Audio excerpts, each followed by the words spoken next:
नमस्कार। आज देश की तमाम फटाफट खबरों में आपका स्वागत है। खबरों के लिए आप हमारे चैनल को सब्सक्राइब कर सकते हैं। यदि आपने हमारे चैनल को सब्सक्राइब नहीं किया है तो आपसे निवेदन है कि अच्छी खबरों के लिए आप हमारे चैनल को सब्सक्राइब कर सकते हैं। तो बढ़ते हैं खबरों की ओर। यूक्रेन पर रूसी हमले के खिलाफ संयुक्त राष्ट्र सुरक्षा परिषद में शुक्रवार को चर्चा के दौरान रूस ने उस प्रस्ताव पर वीटो लगा दिया जिसमें यूक्रेन के खिलाफ रूस की आक्रामकता की कड़े शब्दों में निंदा की गई थी और रूसी सैनिकों की तत्काल वापसी की मांग की गई थी। हालांकि रूस से इस कदम की अपेक्षा पहले से ही की जा रही थी। यूएनएससी के 15 सदस्यों में से 11 ने रूस के खिलाफ पेश प्रस्ताव, जिसे संयुक्त राज्य और अल्बानिया द्वारा सहलिखित किया गया था, के पक्ष में मतदान किया, जबकि चीन, भारत और यूएई ने वोटिंग से परहेज किया। भारत ने यूक्रेन पर हमले की निंदा की है और बातचीत के जरिए समाधान निकालने पर जोर दिया है। परिषद के स्थायी सदस्य के रूप में मॉस्को की वीटो शक्ति के कारण रूस के खिलाफ ये प्रस्ताव विफल रहा। बावजूद इसके सुरक्षा परिषद में इस बहस ने पड़ोसी यूक्रेन पर हमला करने के राष्ट्रपति व्लादिमीर पुतिन के फैसले की निंदा करने का एक महत्वपूर्ण अवसर प्रदान कर दिया। संयुक्त राष्ट्र में अमेरिकी राजदूत लिंडा थॉमस ग्रीनफील्ड ने मतदान के बाद कहा कि मैं एक बात स्पष्ट कर दूं, रूस, आप इस प्रस्ताव पर वीटो लगा सकते हैं लेकिन आप हमारी आवाज़ पर वीटो नहीं लगा सकते। आप सच्चाई को वीटो नहीं कर सकते, आप हमारे सिद्धांतों को वीटो नहीं कर सकते, आप यूक्रेनी लोगों को वीटो नहीं कर सकते।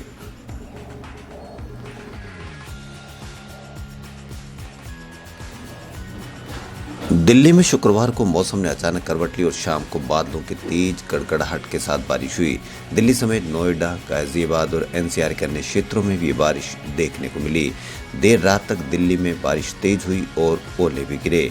बारिश और ओलावृष्टि के साथ हवाएं भी चल रही थी, जिससे तापमान में कमी दर्ज की गई और कई कारण इलाकों में ट्रैफिक जरूर धीमा पड़ गया। वहीं शहर में अधिकतम तापमान 27 डिग्री के आसपास दर्ज किया गया, जो मौसम के औसत से 2 डिग्री अधिक था। मौसम विभाग के अनुसार न्यूनतम तापमान 12.5 डिग्री सेल्सियस दर्ज किया गया। मौसम विज्ञानियों ने शनिवार को आंशिक रूप से बादल छाए रहने के साथ ही बहुत हल्की बारिश और गरज के साथ तेज हवाएं चलने की संभावनाएं जताई है।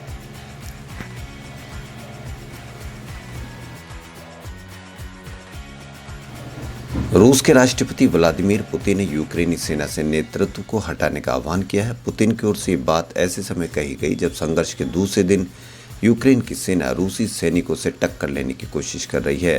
रूस के हमले में अब तक दर्जनों लोगों की जान जा चुकी है। व्लादिमीर पुतिन ने यूक्रेन की सेना से देश की मौजूदा सरकार को उखाड़ फेंकने का आह्वान किया।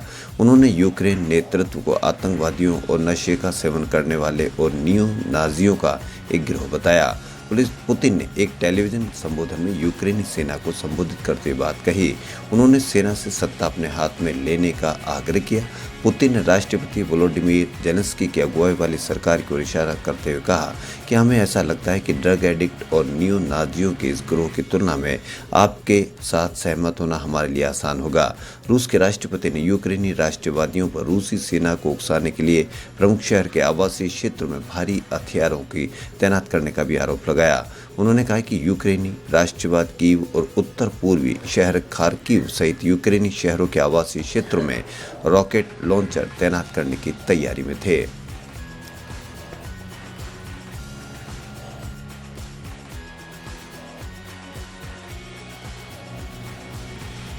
मुंबई की एक सत्र अदालत ने पश्चिम बंगाल की मुख्यमंत्री ममता बनर्जी को राष्ट्रगान के अपमान से संबंधित एक मामले में जारी समन पर शुक्रवार को रोक लगा दी।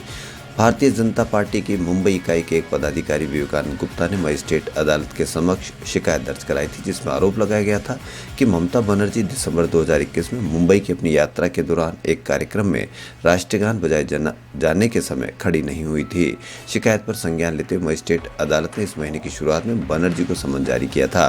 अदालत ने उन्हें 2 मार्च को पेश होने का निर्देश दिया था। मुख्यमंत्री ने निचली अदालत के आदेश को सत्र अदालत में चुनौती दी थी।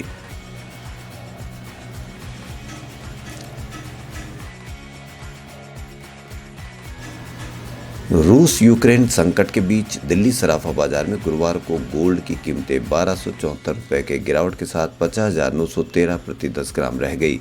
एचडीएफसी सिक्योरिटीज ने जानकारी दी। अंतर्राष्ट्रीय बाजार में कल रात की गिरावट तथा रुपए के मूल्य में सुधार आने के साथ ही सोने में गिरावट आई। इससे पहले रूस यूक्रेन संकट के बीच गोल्ड गुरुवार को 1656 की जोरदार तेजी के साथ 51,627 रुपये प्रति 10 ग्राम पर पहुंच गया था। चांदी की कीमत भी 2219 रुपये लुढ़क कर 64,809 रुपये प्रति किलोग्राम रह गई। पिछले कारोबारी सत्र में चांदी 67,028 रुपये प्रति किलोग्राम पर बंद हुई थी। वहीं कच्चे तेल की कीमत उच्चतम स्तर से कम होने तथा घरेलू शेयर बाजार में तेजी लौटने के बीच अन्य देशों की मुद्राओं के अनुरूप शुक्रवार को अमेरिकी डॉलर के मुकाबले रुपया 34 पैसे सुधार के साथ 75.26 रुपये पर बंद हुआ।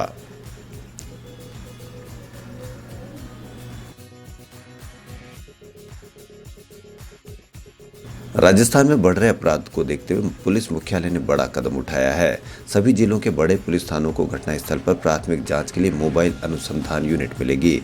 मोबाइल अनुसंधान यूनिट वाला राजस्थान देश का पहला राज्य है। प्रथम फेज में पुलिस मुख्यालय ने 10 करोड़ से 71 मोबाइल अनुसंधान यूनिट तैयार करवाई है। मार्च के पहले सप्ताह में जिलों को भेजी जाएगी।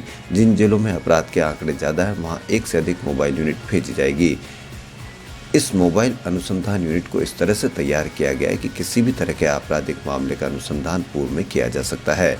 यह यूनिट मिनी बस में तैयार की गई है। बस में चालक के साथ 2 कर्मचारी आगे बैठ सकते हैं। कंप्यूटर या लैपटॉप और प्रिंटर होगा। कागजी कार्रवाई करके प्रिंट निकाल कर हस्ताक्षर करवा सकते हैं।